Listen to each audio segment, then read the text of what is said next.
اللہ سبحانہ تعالیٰ ایسے لوگوں کو جو جھوٹ بولتے ہیں، جن کے قول اور فعل میں تضاد ہے، انہیں خبردار کر رہے ہیں کہ تمہارے دلوں میں بیماری ہے، تو پھر کیا کرنا چاہیے؟ فوراً توبہ کرنی چاہیے۔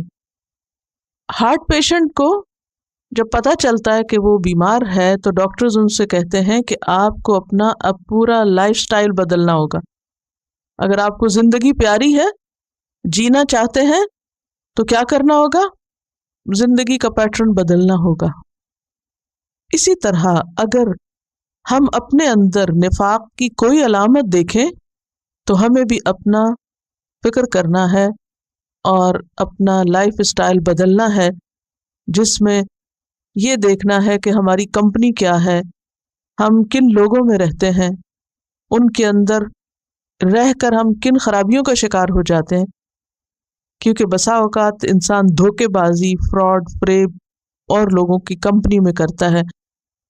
اسی لیے یخادعون کہا گیا، اور یخادعون میں میننگ کیا ہے؟ ایک دوسرے کے ساتھ تعاون کرتے ہوئے، یعنی ماحول اثر انداز ہوتا ہے ان پر۔ اور یہ آیت تو ہائی لائٹ کر لیں، وَلَهُمْ عَذَابٌ أَلِيمٌ بِمَا كَانُوا يَكْذِبُونَ۔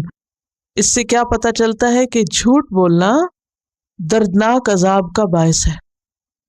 کتنے آسانی اور آرام سے لوگ کہہ دیتے ہیں یہ کوئی سچ کا زمانہ ہے، سچ بولنا بہت مشکل ہے، یعنی شروع سے انکار کر دیتے ہیں کہ ہم سچ بول ہی نہیں سکتے، بولنا ہی نہیں چاہتے، سچ بولیں گے تو پھنسیں گے۔ تو وہ آسان طریقہ کیا ڈھونڈتے ہیں؟ جھوٹ بولو، یعنی جھوٹ بولنا اپنے دفاع کا سب سے آسان طریقہ ہے، لیکن جھوٹ ہلاکت خیز ہے، جھوٹ انسان کو بربادی کی طرف لے جاتا ہے۔ آیت نمبر 11 سے کیا پتہ چلتا ہے؟ منافقین کی کون سی بات معلوم ہوتی ہے؟ زمین میں فساد پھیلاتے ہیں۔ زمین پر انسان بستے ہیں نا، یعنی انسانوں کے بیچ میں لڑائی جھگڑے کراتے ہیں، بگاڑ کرتے ہیں، ادھر کی بات ادھر، ادھر کی ادھر، اور جب ان کو آگاہ کیا جاتا ہے کہ ایسا نہ کیا جائے تو وہ کیا کہتے ہیں؟ ہم تو بڑے خیر خواہ ہیں۔ کوئی مثال دیں گے آپ؟ عموماً گھروں کے اندر، فیملیز میں، خاندانوں میں فساد کرنے والے کیا کرتے ہیں، اور جب انہیں احساس دلایا جائے تو اپنی غلطی ماننے کی بجائے الٹا ناراض ہوتے ہیں اور کیا کہتے ہیں کہ ہم تو سمجھا رہے تھے، ہم تو خبردار کر رہے تھے۔ کچھ لوگوں کی عادت ہوتی ہے کہ ہر وقت وہ کسی نہ کسی کے خلاف کچھ نہ کچھ بولتے رہتے ہیں۔ ان کا اپنا چونکہ منفی ذہن ہوتا ہے، دل کے بیمار ہے نا، تو جن کا دل بیمار ہو ان کی ہر چیز بیمار ہو جاتی۔ جیسے حدیث میں آتا ہے نا کہ جسم کے اندر گوشت کا ایک ٹکڑا ہے، اگر وہ بگڑ جائے پورا جسم بگڑ جاتا ہے۔ اسی طرح جس انسان کا دل بیمار ہوتا ہے اخلاقی طور پر، ایمانی طور پر، اس کی عادات، اخلاق، طور طریقے، ہر چیز کے اندر بگاڑ ہوتا ہے۔ وہ نیگیٹو تھنکنگ والا انسان ہوتا ہے، وہ لوگوں کے اندر خیر کی بجائے کیا ڈھونڈتا رہتا ہے؟ ان کی غلطیاں ڈھونڈتا رہتا ہے، ان کی برائیوں پہ نظر رکھتا ہے۔ اس کا نتیجہ کیا ہوتا ہے؟ جب انسان ہر وقت دوسرے کی کمزوری پر ہی نظر رکھے، دوسرے کی غلطی چنتا رہے، تو اس سے کیا ہوتا ہے؟ لڑائی جھگڑا۔ اور پھر اتنا نہیں کہ صرف بھئی دیکھی تو اگنور کر دیا۔ کچھ لوگوں کی عادت ہوتی ہے کسی کی غلطی دیکھی فوراً چغلی لگائی، فلاں ایسا ہے، فلاں میں یہ غلطی، فلاں خراب ہے، فلاں خراب ہے، اور فلاں تمہارے بارے میں یہ کہہ رہا تھا۔ اچھا اب کیا؟ اب جس کو یہ پتا چلے کہ میرے خلاف فلاں یہ کہہ رہا تھا، وہ چین سے بیٹھے گا؟ وہ تو آگے چل پڑے گا اور پھر تحقیق کرنے لگے گا، اور اس سے پھر کیا ہوگا؟ جب تحقیق ہوگی تو وہ اگلا شخص جھوٹ بول دے گا۔ اب کیا؟ وہ ایک چین چل پڑتی فسادات کی۔ تو جس نے آغاز کیا، جب اسے کہا جاتا اگر تم یہ نہ کہتے یا نہ کرتے تو یہ یہاں تک نہ معاملہ پہنچتا۔ اب دیکھیے گھر کہاں سے ٹوٹتے ہیں، شوہر بیوی کے درمیان جھگڑے کہاں سے ہوتے ہیں؟ ادھر کی بات ادھر، ادھر کی ادھر لگانے سے، ایک دوسرے کے خلاف بدظن کرنے سے، ایک دوسرے کے خلاف شکایتیں لگانے سے۔ اس سے کیا ہوتا ہے؟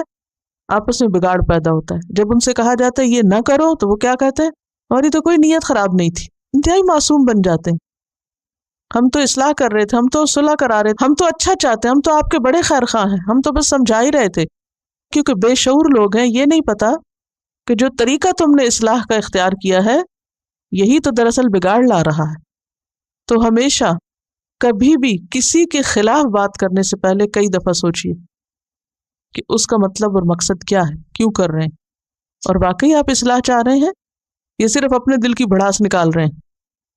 منافقین کی کس حالت اور کس عادت کا پتہ چلتا ہے؟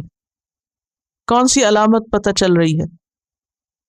منافقین کی نمایاں خوبی کیا ہے کہ ان کے اندر شعور کی کمی، ناسمجھ. تو بہت سی چیزیں ناسمجھی سے جنم لیتی. ناسمجھی کا علاج کیا ہے؟ لاشعوری اور بے شعوری کا علاج کیا ہے؟ کیا اگر انسان بے شعور ہے تو اس کو چھوڑ دینا چاہیے کہ بے شعور رہے؟ علم حاصل کرنا، سیکھنا، جاننا، علم کی مجلس میں بیٹھنا، قرآن سے روشنی حاصل کرنا اور اس کو قبول کرنا. بسم اللہ الرحمن الرحیم. ومن الناس من يقول آمنا بالله وباليوم الآخر وما هم بمؤمنين يخادعون الله والذين آمنوا وما يخدعون إلا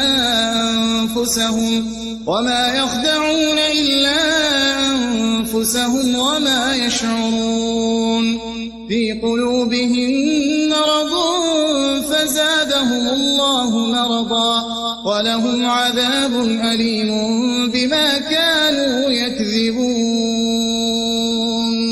وإذا قيل لهم لا تفسدوا في الأرض قالوا إنما نحن مصلحون ألا إنهم هم المفسدون ولكن لا يشعرون.